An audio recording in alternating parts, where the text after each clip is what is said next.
Ishaan Kumar from Headbangers India. I'm here in Chennai, in south of India, and I'm here with two members of Katatonia who are going to tell us who they are.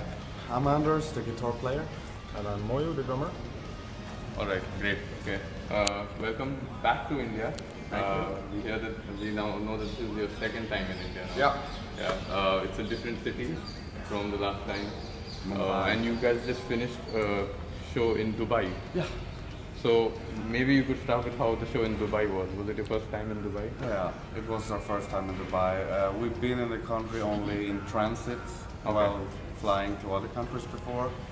And it was just, the show was yesterday, so it's very fresh. It was great, a lot of people, very different, but still not different. I mean, the people were, we didn't know what, when you come to a new country, you never know what to expect. Right. You don't know how the fans react and how they behave. Right. But it was like a normal rock show, it was great. Alright. And everyone was taken care of, we loved it.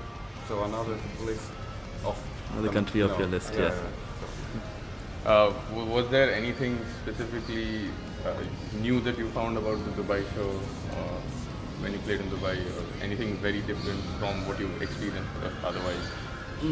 I think the new thing was probably the city itself. Right. It's very different. Right. Skyscraper city. Right. Very modern and very sci-fi for us, even for us. You know, Sweden is way behind Dubai.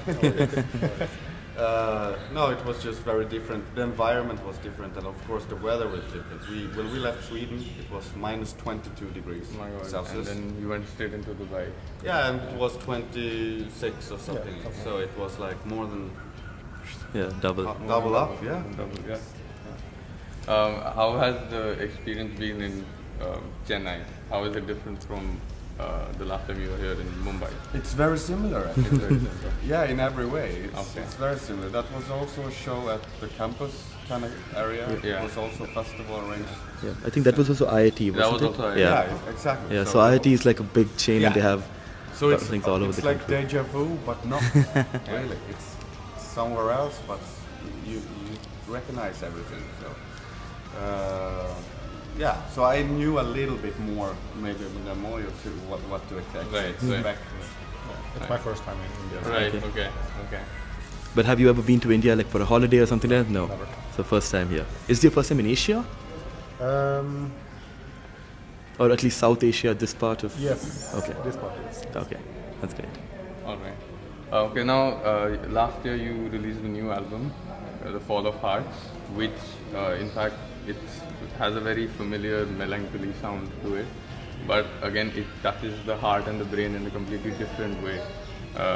And it's a very fresh sound, I would say. What was it that you guys did differently on this album compared to other releases? It's really hard to say what we did differently because we kind of more or less do what we always do, and that's just listen to our inner instincts. Right. Like what do we want to do? What do we need to do? So we just try to follow that and push it a little bit always. Like we actually make sure we don't copy what we just did before. Sure. We try to make a little bit differently. We hope to make it as differently as we can, but it can never be a drastic change because you build a sound for yourself as well. Right? So people need to connect with that and recognize it as well. And it's a balance. You need to go walk this balance. And I don't know. It's like I think for me it's more interesting what other people think is different on the album than what I think is different. I just try to make it different, but I don't know why. How. But do you... Sorry. Have anything to add to that? Not really. I think the main difference, or a bit of the difference, could come from new band members and new band dynamic, but also having the quite long break between albums. Okay, It was 4 years, I think. Yeah. And during that time, you guys did the Sentitude and the Flow. Yeah. So that was also a bit different from previous albums done. But do you feel it's a active, so Katatonia's albums, like he said, there's something very similar, but yet something very different about every album. But do you actively take an effort in changing it, or do you just go for it and say, let's see how it goes? We intend to make that change. Okay. When we speak about an album before we make it, we really try to let's try to really make some songs stand out in a different way. Let's head into some categories that we haven't been visiting so much before. But while we're writing, it's not like you sit with every riff like, oh, that's a different riff and that's a new riff. And you don't really think about it. You just do what you like. And then in the end, you maybe find out that, wow, 3 of those songs are different for us. Okay. Right. So it's just wrapped up in the process itself. Okay. Yeah. The more you think about it, the less you know actually what you've done.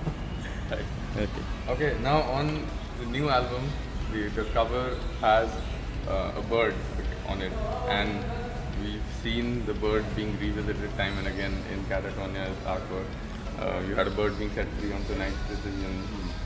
You had from Brave Murder Day and Dead and Kings as well. What is it about the bird that makes you want to keep revisiting it as a symbol? It just arrived here now. Yeah. Right on cue. We call on the bird. That's what we do. You attract the bird. Yeah. The bird has just been a symbol in Jonas' lyrics since the start. It's in the first demo on the debut album all the way up until now, and it's a visual element as well that represents what Katatonia stands for as well, especially the crow or the raven that we try to depict all the time. We feel close to it. It's like the bird is everywhere where we live, back home as well, and it has a mysticism to it as well. It appears in mythologies and stuff like this as well. So we just thought if there's any element from nature that really connects with Katatonia, it's the bird. Right. Okay. Do you have anything more to say? No. No. Okay, now in 2014, the band did something that not many metal bands do, which is you played inside a cathedral. Yeah. What was it that got you to play in a cathedral, and why was it an unplugged set in a cathedral? Because we hadn't done it basically. Right. It was something new to achieve as well.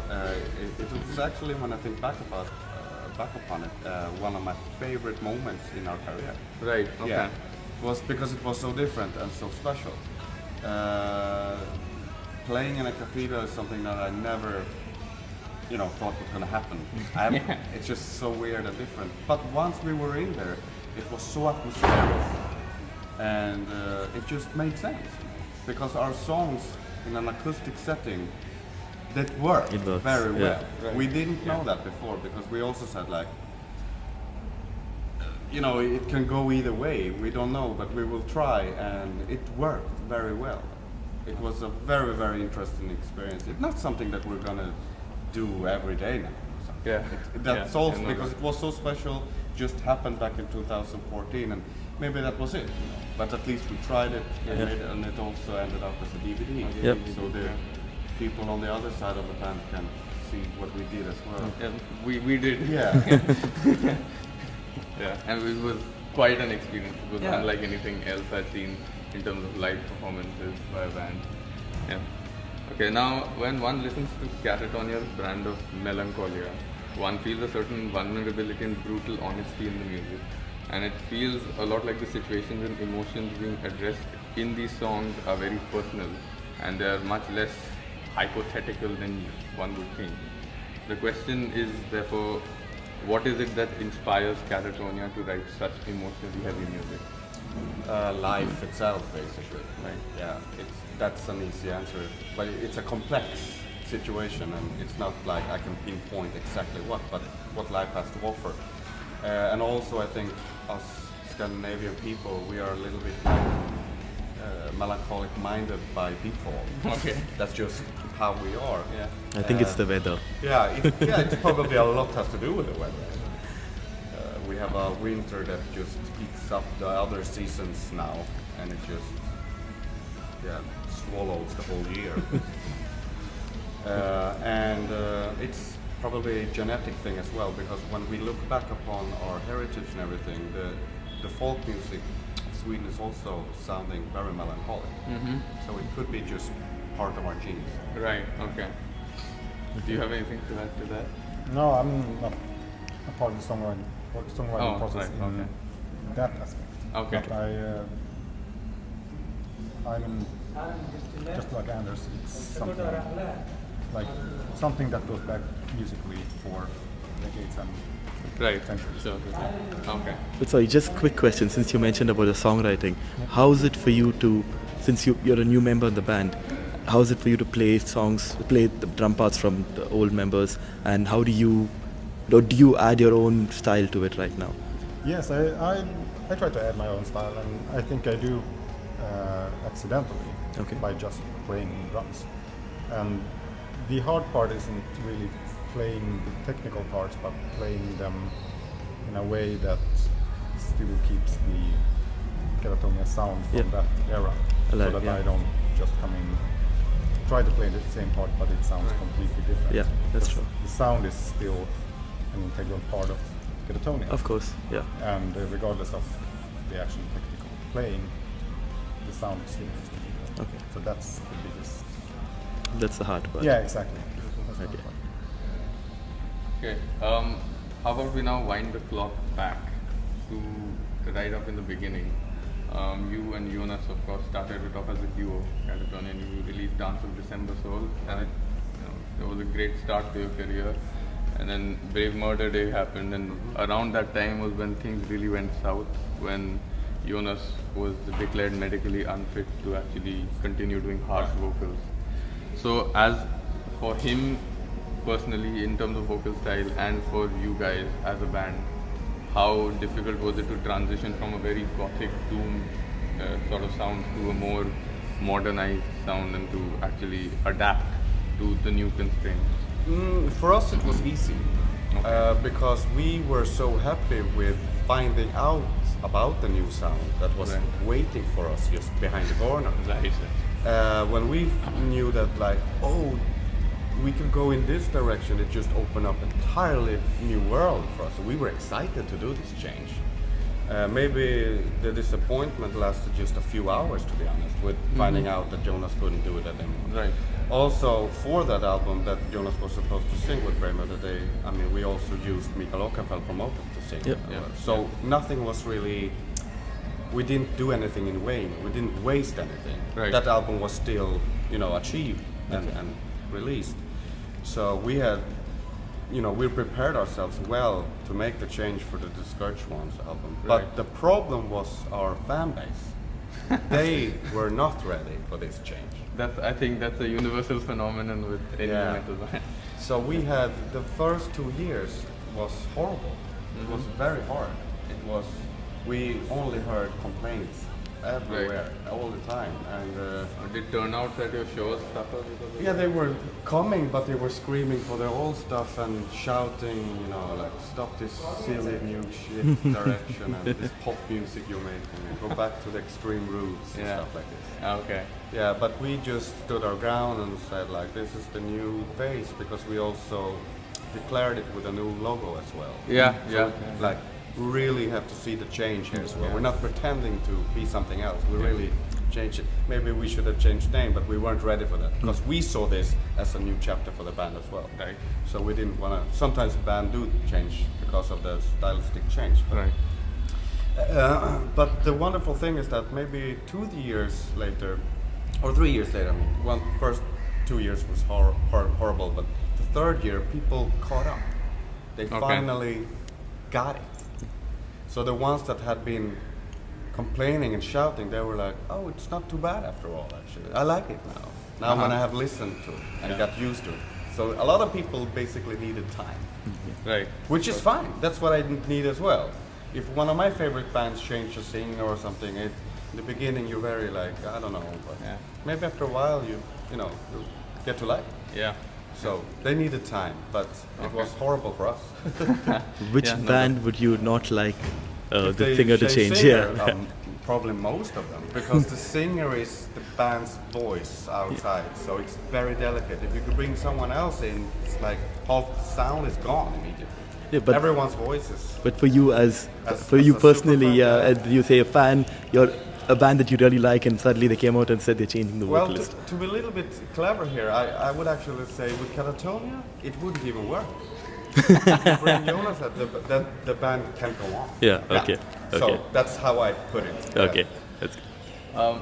For you as a relatively newer member of the band, what was it like for you during that time when you were on the outside looking at Katatonia and seeing the change?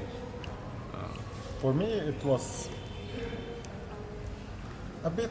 I had almost same experience, Right. but probably for me it was because I listened to so much different kind of music with different kinds of bands. I started listening to Katatonia with the first album. Right. I was very much into the extreme metal scene and black metal and stuff. Yeah. But with other influences as well. When I followed Katatonia's change in direction, it wasn't as groundbreaking for me as one would have thought. Mm-hmm. Okay. So for me, it felt natural for me, and okay. obviously it was natural for you, which makes it easier to get. I think it's difficult if a band forces a change upon their sound, and that really shines through for the listener as well. No doubt. Yeah, it does. All right. Now maybe we can talk a little bit about Bloodbath. Sure. So Bloodbath was formed as a combination of members from Katatonia and Opeth and Nightingale as well. They are all bands that played very emotionally heavy music. It was slow, very varied tempos. Why would a bunch of musicians that play that kind of music suddenly decide to get together and play this glorious tribute to old school Swedish death metal? Because that's what we grew up with. All Okay. of us. Yeah. Okay. When we were in our late teens, we all basically met at concerts. Okay. And watched all these old school death metal bands coming to town. Right. So before we had our own bands, we were death metal fans. Okay. All of us. Okay. And this is a nostalgic thing. If you're that young, and you more or less in Sweden we had it as a lifestyle. Right. You really become one with the music. Maybe that's universal in other countries as well, but I can just speak for myself. And being part of the scene and the underground movement and everything, that it's really who you become. It's who you are. Right. So if you sit and drink a few beers and you talk about these times, you get very nostalgic. Right. Because you love those times. Those were the golden years. Yeah. And that's why we said like we don't get to experience that anymore, because the old school death metal band and all that's gone, and none of us is playing the style with our bands. So we just said, shouldn't we just go get together and do this again? Right. And that was 98. Right. And this music wasn't around at all anymore. It had totally disappeared, that Right. style of death metal. Right. So that's why we just decided, like, basically over a party, like, let's just go down into the studio, just grab the instrument. Everyone can choose what they want. Like, you don't have to do the drums or the guitar. You just take what you feel like. Yeah. Let's just record 1, 2, or 3 tracks and see what happens. And that's what happened. Right. Yeah. Right. Would you then say, now you spoke about how it's not happening anymore, but maybe you could say that after what you guys did with Bloodbath, you inspired bands like Entrails and all to come up and bring that back. Now it's a big comeback. Yeah. Now everyone is talking about the little HM2 pedal. That's the the boss. conversation. That's it, yeah. It even, moved to shirts and merchandise and Yeah. everything. But back in '98 there was, the old school death metal bands that were still active. There weren't many, and they weren't really in that style, and there was no one paying tribute or doing any retro or anything like this. Right. So we probably did something to stir it up. back. Yeah, exactly. But still, we don't take credit for anything, because being a tribute band, which we started out as, you can't take credit for that. No, that's silly. So we just did something that was fun. Yes. And No doubt. people appreciated it. No doubt, no doubt. What about you? Are you a fan of Bloodbath? Do you like the music that you hear? Oh, yeah. Yeah? Yeah. You have to say yes, don't you? Well, I don't have to. I should. No, I also grew up with death metal and black metal, so Right. for me, the same scene that died in '98 died with me as well. There were no bands left, so Right. only the old records still play. So Mm-hmm. I think it's great. I think it's great with bands playing the retro style. I don't really think all the bands are needed, especially those bands who force it upon them. Yeah. Actually play retro because it's. Yeah. Yeah. But I do like Bloodbath. I do like their sound. I do appreciate the sound they like. Awesome. I think that brings us to the end of the interview. I think if you have anything else to say to fans in India, here's your chance. We never even expected to be back here again. It's very exotic for us to be in India, so it's rewarding for us to come here twice actually. So I feel humbled to be here under the birds. And yeah. And for your first time, I hope you have a good show today. You Thank too as you. well. Thank you very much. This is Ishaan signing off from Headbangers India, and let's just turn the camera around and reveal Madhav Ravindranath, Hi. who's also I'm part of Madhav. Headbangers India and who's been filming this entire thing. Yeah, Thank you. That's great. Thanks a lot. I never told you I was going away, that you waited so long. Was it 'cause your fucking dreams meant nothing to me, that you waited so